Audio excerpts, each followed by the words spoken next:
শুভেন্দুকে পাগল বলে কটাক্ষ উন্নয়ন মন্ত্রীর।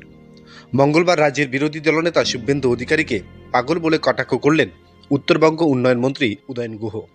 মঙ্গলবার মেঘলিগঞ্জ ব্লকের চাংড়াবান্ধায় এসআইআর বিরোধী মিছিলে যোগ দেওয়ার সময় রাজ্যের বিরোধী দলনেতা শুভেন্দু অধিকারীকে পাগল বলে কটাক্ষ করলেন তিনি।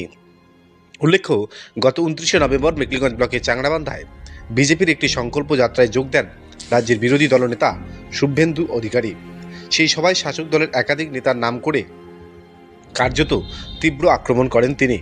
উত্তরবঙ্গ উন্নয়ন মন্ত্রী উদয়ন গুহকে প্রায় 10,000 ভোটের ব্যবধানে হারাবেন বলে মন্তব্য করেন তিনি। পাশাপাশি পুলিশ ও প্রশাসনের একাধিক আধিকারিককে হুঁশিয়ারি দেন তিনি। শুভেন্দু অধিকারী সভার পর মাত্র 48 ঘন্টার মধ্যে পাল্টা এসআইআর বিরোধী বিক্ষোভ মিছিলের আয়োজন করে শাসক দল তৃণমূল। এই মিছিলে জনসমাগম করাই ছিল তৃণমূলের কাছে চ্যালেঞ্জ, কারণ সামনেই বিধানসভা নির্বাচন। সাধারণ মানুষ যে শাসক দলের পক্ষে রয়েছেন তা বোঝাতে পাল্টা সভা করেন শাসক দলের নেতাকর্মীরা। এদিনের এই সভায় যোগ দিতে যাওয়ার সময় রাজ্যের বিরোধী দলনেতা শুভেন্দু অধিকারীকে পাগল বলে কটাক্ষ করেন তিনি। জানিয়ে শুরু হয়েছে রাজনৈতিক বিতর্ক। বিজেপি নেতা জ্যোতি বিকাশ রায় জানান, আজকে মেঘলিগঞ্জের প্রশাসন কোথায়? বিজেপির কর্মীরা কোনো অনুষ্ঠান করতে গেলে হাইকোর্টের পারমিশনের প্রয়োজন পড়ে কেন বলে পাল্টা প্রশ্ন তোলেন তিনি।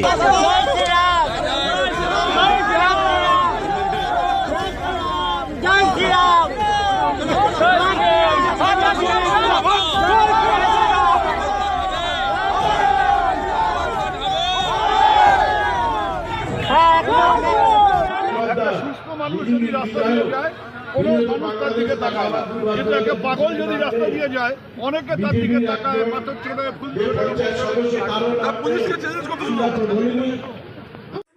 আর সব থেকে বড় কথা হচ্ছে যে আজকে প্রশাসন কোথায়?